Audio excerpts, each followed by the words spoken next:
get staged right.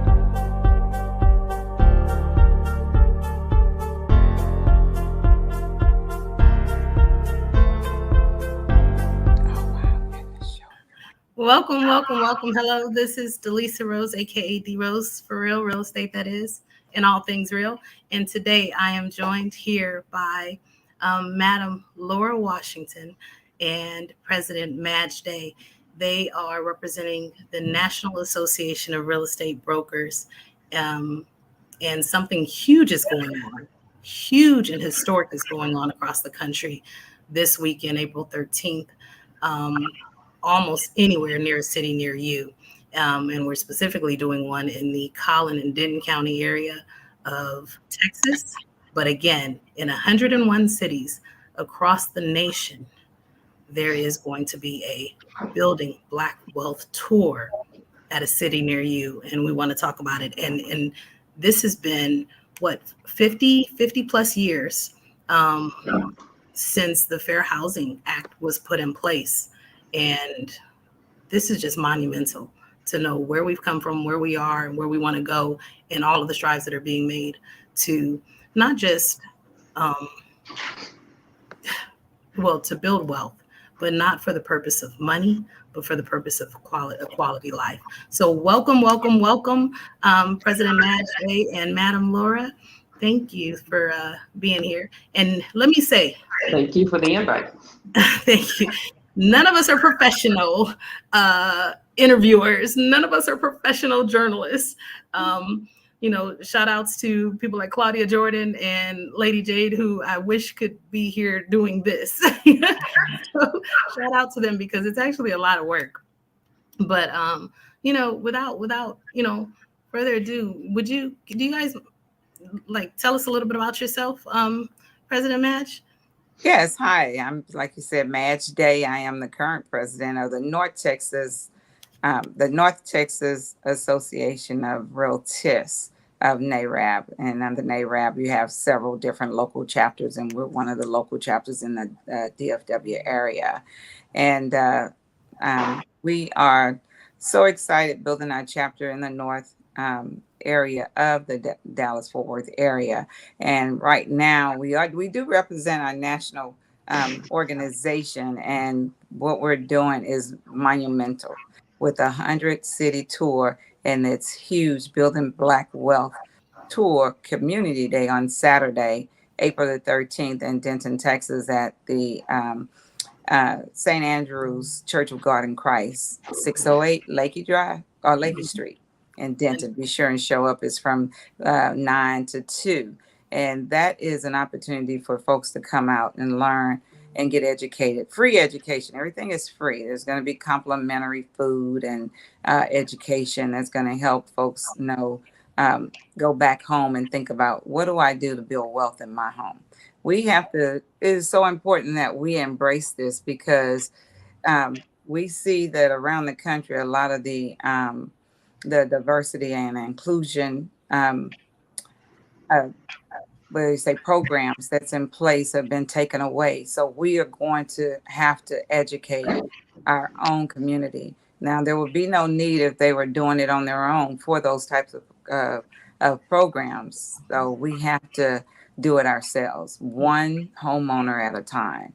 And Absolutely. Once we reach the community and we take care, we're there letting them know we're a resource for them. We hope to see a turn in home ownership throughout our community. So it's huge. And NAREB doesn't do this in North Texas. We're not just doing this one day of the year. Yeah, this is something we're going to do ongoing. We're there, boots on the ground in our communities, trying to make sure that they have a resource to create democracy in housing. I want to get into something that you just said a little bit in just a second. So I want to put a pin in that. Hold what you just said.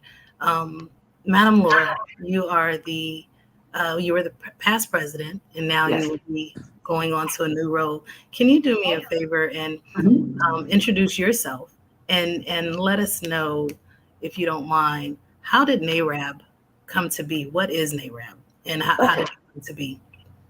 Okay, again, I'm Laura Washington. I am the immediate past president and founding president of the NAREB North Texas chapter. So excited by that. NAREB North Texas is my baby. I was the president there for 6 years after founding national because there is a need. People think that the underserved are just in the South, but the underserved are everywhere.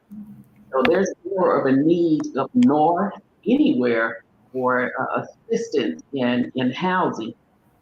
Uh, I been a part of NAREB of, gosh, probably close to 15 years or so, and I've served on many different levels. I've been on the national level as a board of director. I am currently serving as the education chair for national. I am also going to be the incoming president in June for the state.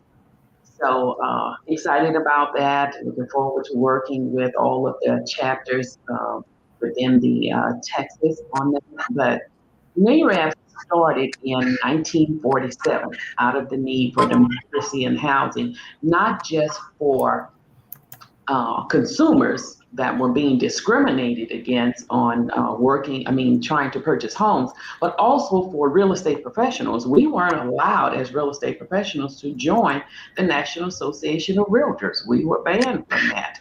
So NAREB pulled together 12 members, 11 males, and one female. And one of the founding members was A. Maceo Smith from Dallas, Texas. So they started the National Association of Realtors in Tampa, Florida, back in 1947. And we have been in existence for 77 years now. And we continue to fight for democracy and housing because some of the things that were going on then are still going on now, and probably more. People ask all the time, does red line still exist? Of course it still exists. It just exists in different forms. Right. So we just have to recognize it when it's out there. We have to educate the public so that they will know it, because the percentage of home ownership for African Americans is nationwide is 44%. We're no higher than where we were when we started this back in 1947. You guys are about to give my whole interview. So I love it. I can just get started. Let me just check out and let them go. Because when people know what they're doing and they know their stuff, I'm just so passionate once I get started. But you said a couple of things, and sometimes we become so numb, to the information we get that it doesn't register. And I want some things to register. In 1947, people of color were not allowed to join the National Association of Realtors. They were not allowed to be realtors. Exactly. 1947, people's parents, were allowed. That means their parent wasn't allowed. Mm-hmm. Their parent wasn't allowed. So some of us are the first generation people were allowed to be realtors. And when real estate is so important, to the economy, everything is land. Wealth building is in land, to have a whole population, a whole race that to not have access to that until just 75 some years ago. Exactly. That's in this lifetime. So in your lifetime, and my daughter's lifetime, it has an effect. So I just need that to be there. And I had the privilege of meeting the first Black realtor, and he had spoken in Vegas at a conference, and to hear his story. And he had to be sponsored by a white man in order to join, and had to pay a fee that was just as much as a home would cost. So when you set the bar or the cost, when you say, yeah, we allow something, but the cost is so high. You know, the hurdle is so high. The thorns are so deep that it's almost impossible if everything doesn't line up. Mm-hmm. You know, like for example, if you had to join a membership and a cost of a house is say $300,000 right now, 250, 300 base. And do you know anybody who just paid $350,000 cash for you to join an association or to get a medical care or to hire an attorney or to pay a down payment? No. So that is the limit, the extent of a barrier, you know, and there's been barriers in housing for a long time. So 1947, NAREB was established. Okay, cool. And people weren't allowed to be realtors until after that. And we're now marking on, it looks like it's been 50 years, 50 plus years, almost 5 decades or so, you know, since the Fair Housing Act was created. I want to ask, how has the landscape of housing and homeownership changed over those last 5 decades? You know, what legislation, are you aware of any legislation that's been put in place, and how has it changed over 5 years or 5 decades? I'm sorry. Well, we've made some strides, but not much. Because if you really look at the numbers and where we were there back then and Black home ownership, we were in the 40 percentile range or 40% range. And we're in that same range today. So we have not bridged that gap yet. So that's interesting, because if we could just take a moment just to focus on, none of us are politicians either, but a little bit of the legislation of things that we're aware that have been put in place to, you know, prevent housing discrimination, to allow access to home ownership. You know, what are some of those that just kind of stick to mind? You got that, Laura? You want me? Oh, Madam Laura's not. See, no, go ahead. I'm sorry. You go ahead, Madge. So what you see and some of the things that have come about in order to help or contribute is we have to be careful what we get and think it's going to help us. They will find a way to turn it around into their advantage. When Dodd-Frank came out, and that supposedly was supposed to help in aid to that, but Dodd-Frank came out with so many different rules. They were even trying to make the loans where they're all qualified loans, where that it'll automatically knock African Americans out. They've done so many things over that time since passing. Yes, you have your Fair Housing Act, but when you take away all of the supportive things like what we're seeing happening now, your diversity and inclusion, a lot of people are getting rid of those programs. When you had the where, you know, they would try to make sure that if you hire, you know, one white or two, you got to hire a Black, you know, I forgot, they eliminated, I forgot what it was called. However, that was supposed to help. So from one of our guys that did our Sheba Act for us, and he broke it down to where maybe when we did the Fair Housing Act, maybe it was not a good thing, and maybe it was, but it created a lot of segregation, or some people feel like segregation wasn't a good idea. I think that what they put in place is only what you make of it. Until we change our mindset, then it doesn't matter what they put in place. It doesn't matter. So there's a part to, I know from being a city planner, for working in government, there's a lot of people who are advocates, who are often at the table when policies are created. You know what I mean? And sometimes there's policies that are created, and just like you said, President Match, there's a side that will use it for their advantage. And I do believe, it's my opinion, that there's another side of us that we don't use things for our advantage because we don't know about them.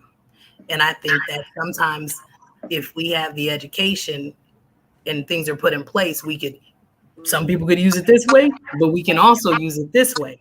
So what I was trying to get at is, what are those things that, were, put in place? So for example, the Fair Housing Act prohibits discrimination in housing because of race, color, national origin, religion, sex, familial status, and disabilities.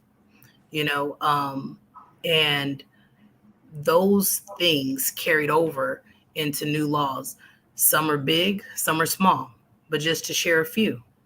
Sometimes you may have a family, there's single moms with family, lots of, maybe a numerous amount of kids, and a landlord can't discriminate because of the number of children, and the family size someone has. So if somebody's trying to get a place and people say, how many people are in your household?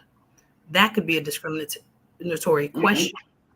With pets, if you have a disability, the landlord has to provide accommodations for certain disabilities. And we need to know that. If there's pets, that are service dogs, there's service dogs versus emotional support dogs. At one point we didn't have to put them on the application. Now they've been kind of funny about it, right? But they can't violate you or even charge you a deposit for that pet. Just general other things. When they ask on application certain questions, or if you're having that conversation and feel a certain way, there's things that can be done, because when we actually use the law, and stand up with it, we can also be one of those people that use it in our favor. That's just my opinion and experience, and I'm one of those who likes to take it all the way about it. It's to know it, to use it. To know it, to use If you don't read, or you listen to the media, and as we have experienced, if you look at even the political race with Hillary Clinton and what's his name, is the media kept saying Hillary is leading the polls. Hillary is ahead. So we listen to the media and we believe that, and then we see what ended up happening. So we have to stop letting the media dictate to us what we need to do. We need to get out and seek and find our own resources. And that's what we're here for, to help our community seek and find the right answer and to help them. That's what the community day is about. Come out, learn about these things. So when you're faced with, or a family member is faced with some of ththese housing discriminations or some of these disparities, you know what to do. There's going to be disparities in everything, because of the fact that as long as you have two types of people or certain different types of people out there, we have shown, our history have shown, we have been the underdog. But unless we read and find out for ourselves, we're gonna continue to be the underdog.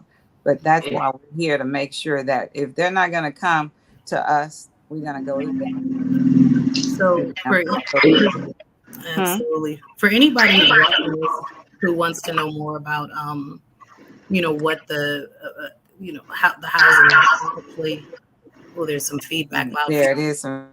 Somebody has their phone next to the mic, but I dropped a link in the chat or in the comment section, so feel free to click on it, research for yourself what that Housing Act, who it protects, what are the benefits, what does it mean, because knowledge is power, for sure. Have either of you guys, ladies, actually been in a position to use the Housing Act in your favor, or has it worked for you or against you or any of the clients that you represented that you could recall? I know as I get a little bit older, my memory is I'm like, I know I have, but I can't retain it right now. Maybe somebody's memory is better than mine. I've been in the business 24 years, and I can't think of the time where it's been directly related with me, but there's issues out there where others have had experience with it. and with their clients. But, it's all about education. And, most people think that in real estate, all we do is just unlock doors. But there's so much more to real estate. It's all about educating and making sure that the consumers are well aware of what their rights are, what they can and what they cannot do, et cetera. And as Madam President was saying earlier, it's important that as an organization, that we are out there for the community. And on Saturday, we're going to talk about the different things that generally are not talked about in our community, like what to do with Big Mama's house. Why are we losing our properties and not knowing what to do to keep the property so that we can create generational wealth? The Black community, 52% of our wealth comes from real estate, but yet only 44% of us own real estate. So that's a problem. Yeah, And that leads to a question right here that you can elaborate on as you're saying what you're saying, because how has the landscape of Black home ownership changed, over the last 5 decades? And one thing that I think it was President Madge had said was home ownership was 40%, back in the day, and it's still 40%. And I had heard a different number. I know she knows her stats hands down better than me for sure. But I was under the impression that home ownership was less. We had less home ownership now in the Black community than we did back then. So even though the numbers are similar, it's actually dropped. And that's correct. That is correct. It's a 30%, 30% percentage point between us and them. So there's a big difference there. But it's so many things. When I mentioned earlier, when they ask the question all the time, does redlining exist? Of course it does. There's so many things that's out there that changes. When they change things, they don't realize that a lot of things that go into effect, it's the Black community that's affected the most. For example, student loans. When they started, 5-6 years ago, accounting for student loans as part of the percentage in your DDI, who does that affect more? Who has more student loans out there than any other race? Right. And yes, and the problem with that is we're teaching our children in our home to go out and get your education. We know that some of us are first generation college students or graduates or whatever. So we're teaching them that. Of course, the Black community don't have a historical aunt, uncle, auntie, grandmother, whatever that left them an inheritance. So while they were making money and doing what they need to do, we were being oppressed in our history. So we did not have the opportunity, but you still want them to go get an education. So unfortunately, some people do depend on student loans. So, okay, before when student loans started out, we did not count the student loan payment in their ratios. Now, not only do we count it in their ratios, we also hit them with a 2% payment. Hit them hard. You hit them hard. So a college student getting out of school, graduated, just excited to start their new career, and then they want to buy a house, but then you just hit them with a $1,500 payment for a student loan. How many of us are going to be able to qualify? Right. And that's why I'm so excited about this weekend's event, because I know some of the speakers and the guests that you have and what they'll be talking on and what their philosophy is. And one thing, and I literally just had the conversation with my daughter because she's about to go to grad school. And I'm like, before we do that, let's buy a kitty condo, which is a house. But you could do that with an FHA loan. And you could do a kitty condo or with that. Duplex, right, or whatever. So that was an availability back in the day, is where the parent could help purchase a home for the daughter or the child, the son or whatever. But now they're making things so hard.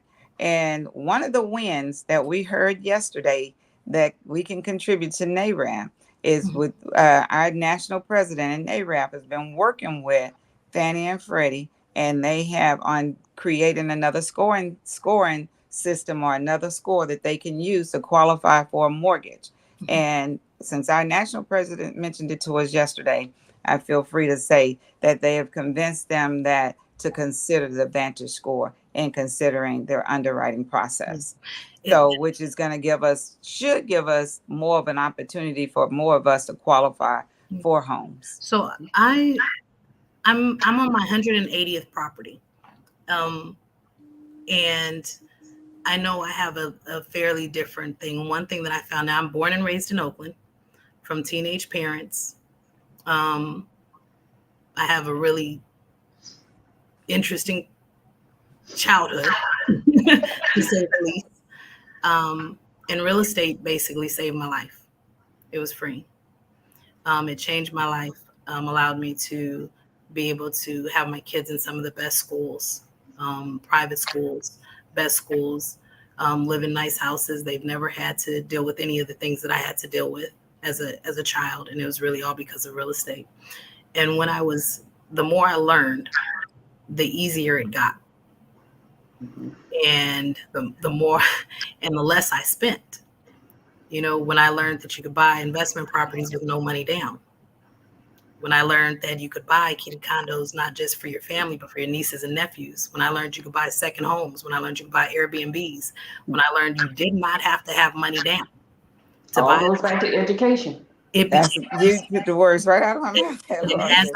It's education. And as I started to try to pull my clients, what I learned and realized was they kept thinking it's so hard.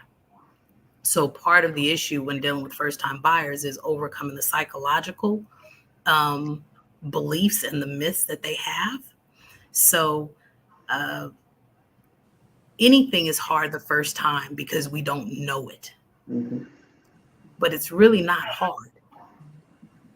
And I would like to challenge us all to not put out there that it's hard.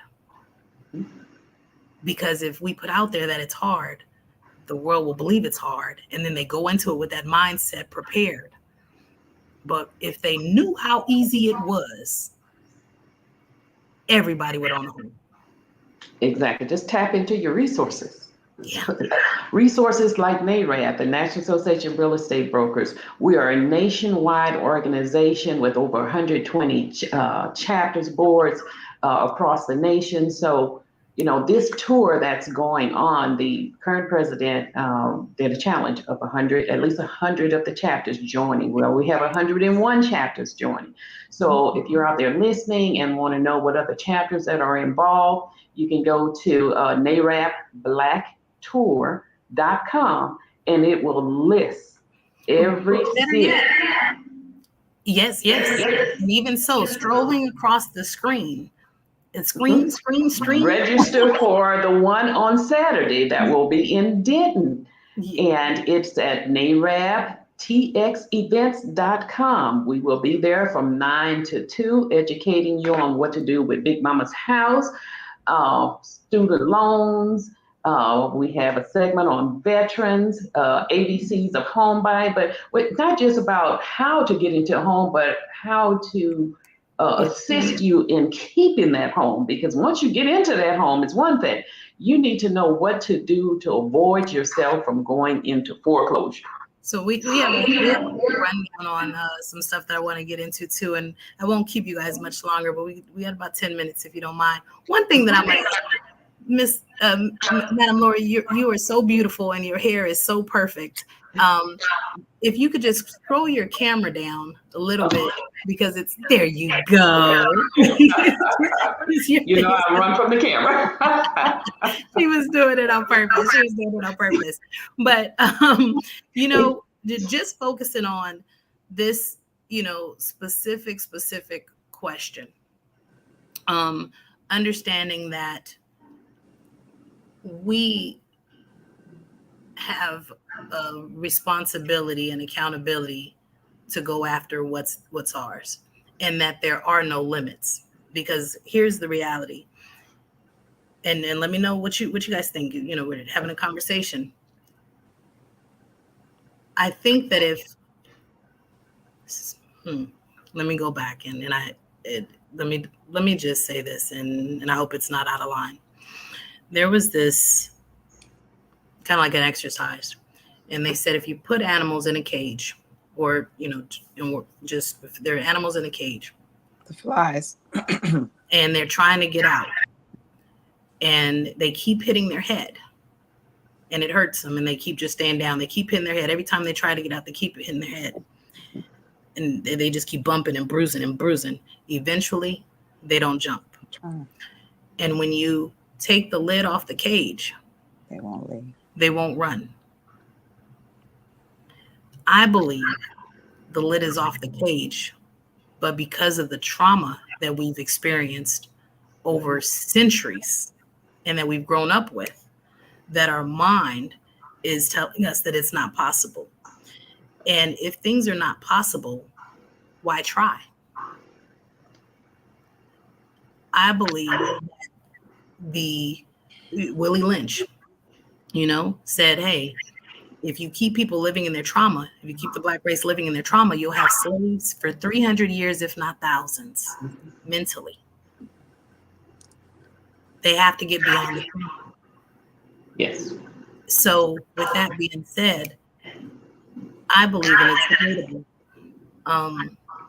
we have this percentage that we have of low home ownership and declining home ownership because the narrative of it's hard and the lack of information, and us, keep reiterating that it's a problem, makes people afraid, unhopeful, distrusting, and everything else. So I'd like to ask you why, and then there's somebody's phone, move it away. But there's a phone or echo. Somebody's phone is near the mic.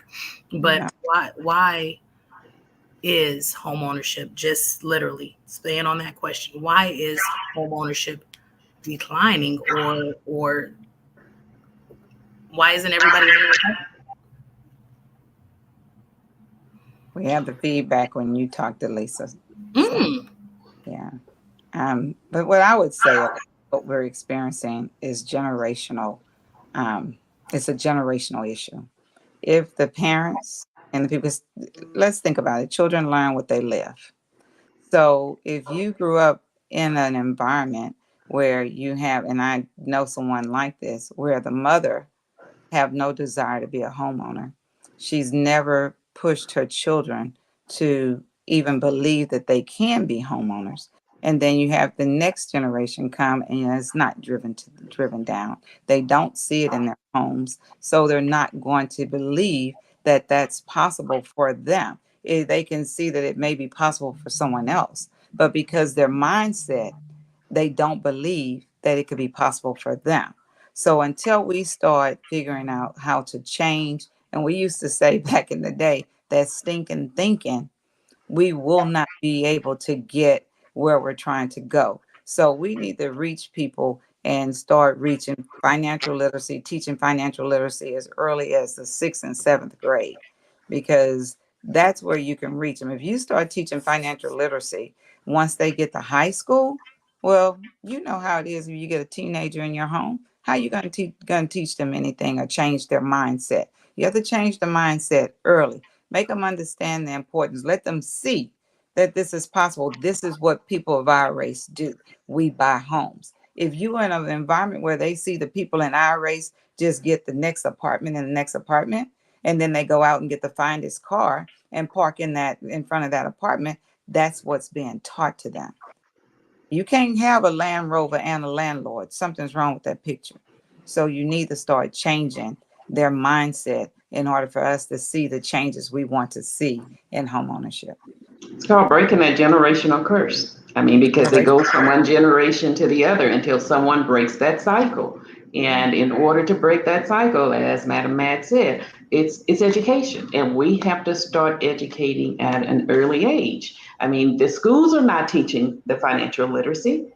I mean, kids are high schoolers or are coming out, they don't even know what a checkbook is or anything like that. So, as organizations like NAREB, we teach that financial literacy. When we have our national convention, While the adults are learning, we have a youth academy going on at the same time where they're learning about financial literacy. So it will take, as they say, the whole village to educate the consumers and educate them on what's out there and how to break that generational curse. Because all it takes is one person, just that one person in that family to break that cycle, and then everyone else will follow, because we have the tendency to follow and not lead.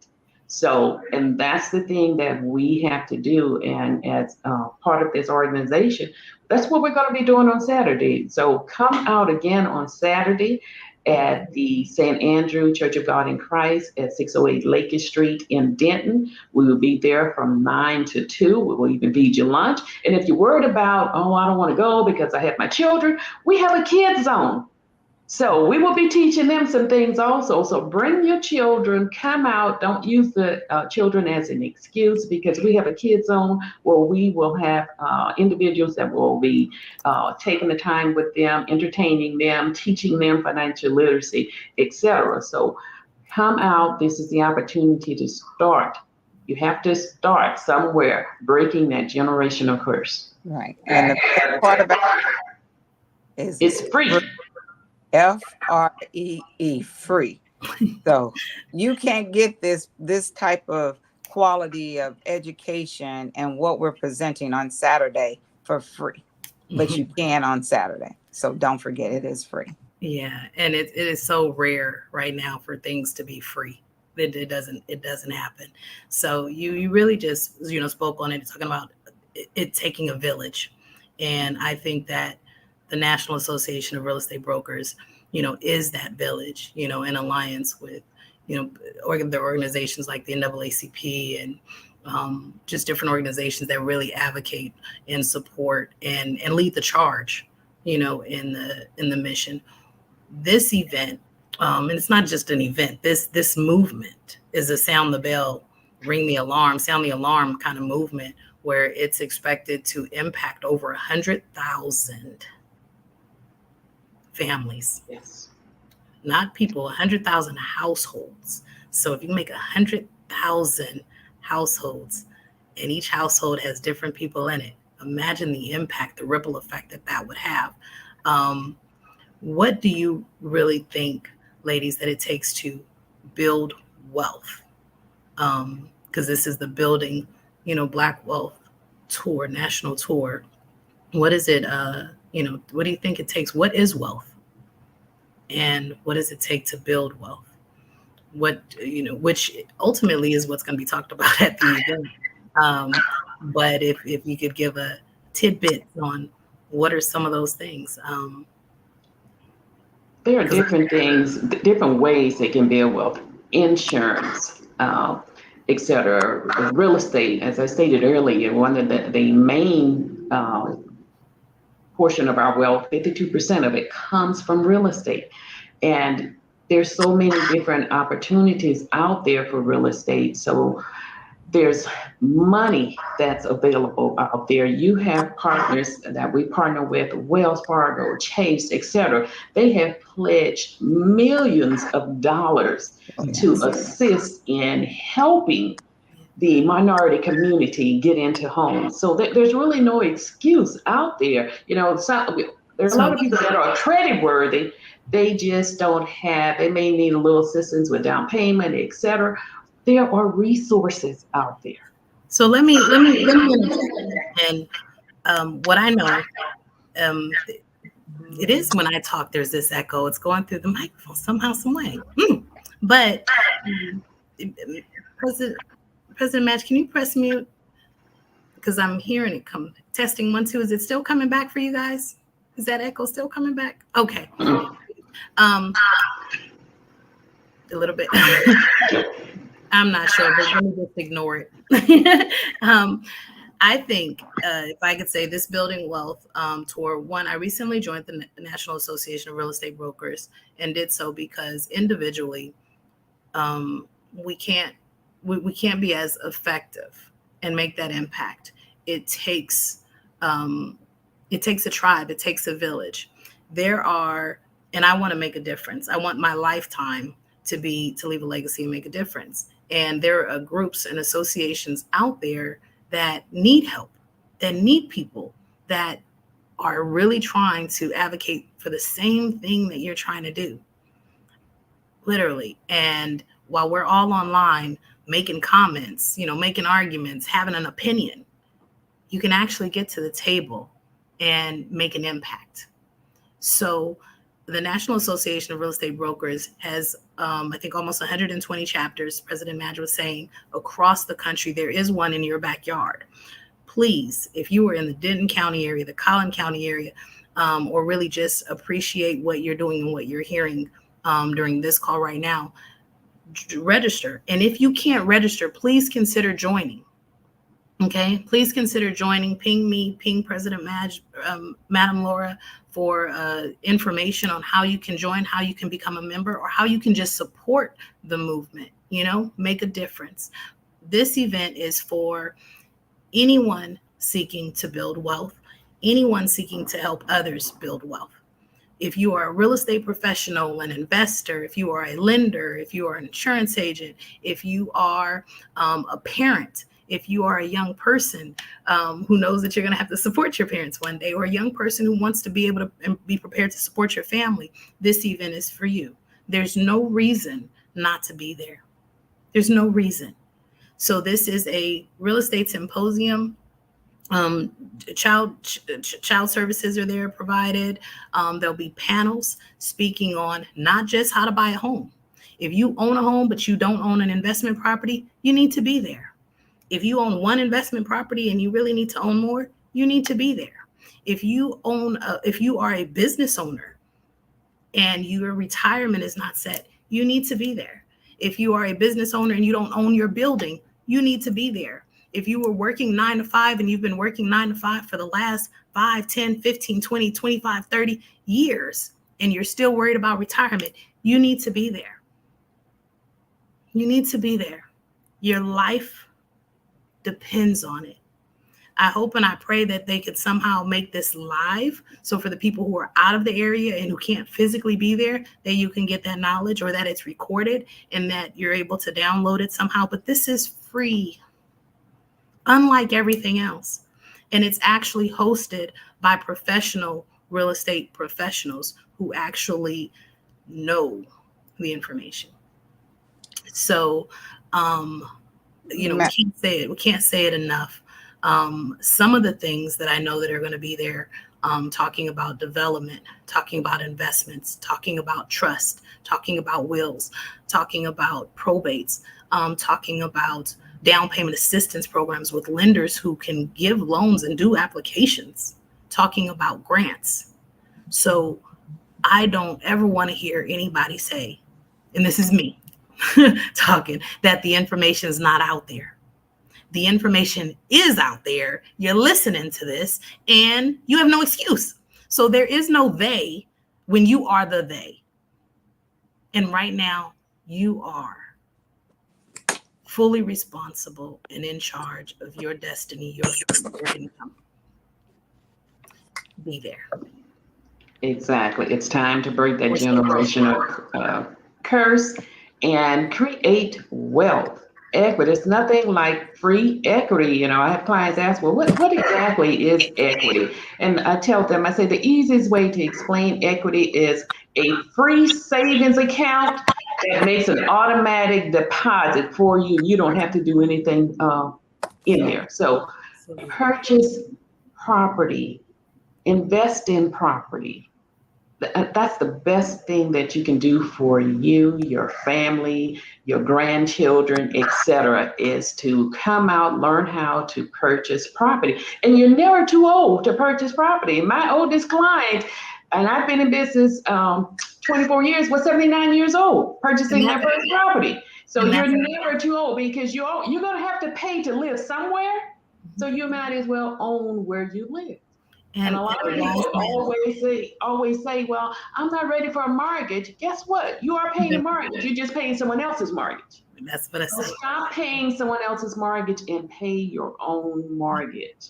So we're here to help on Saturday from 9 to 2 at 608 Lakey Street in Denton, Texas.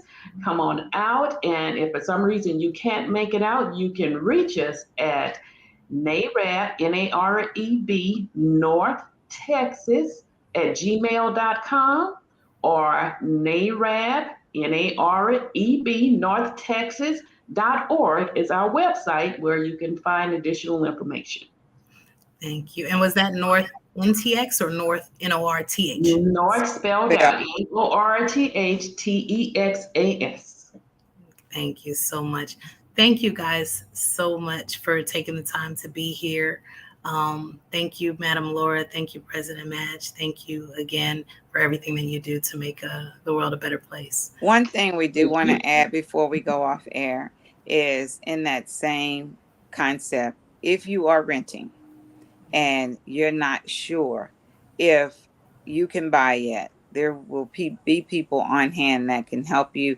If you're not ready to buy now, we will have a process in place that can help you, as well as get you keys to your own home now while you work on being able to buy that home.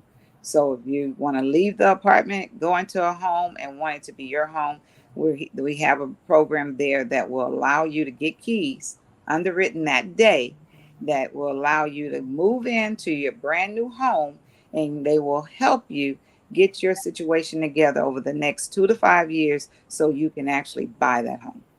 So nobody should be excluded from showing up on Saturday. We are there to make everyone a homeowner at some point.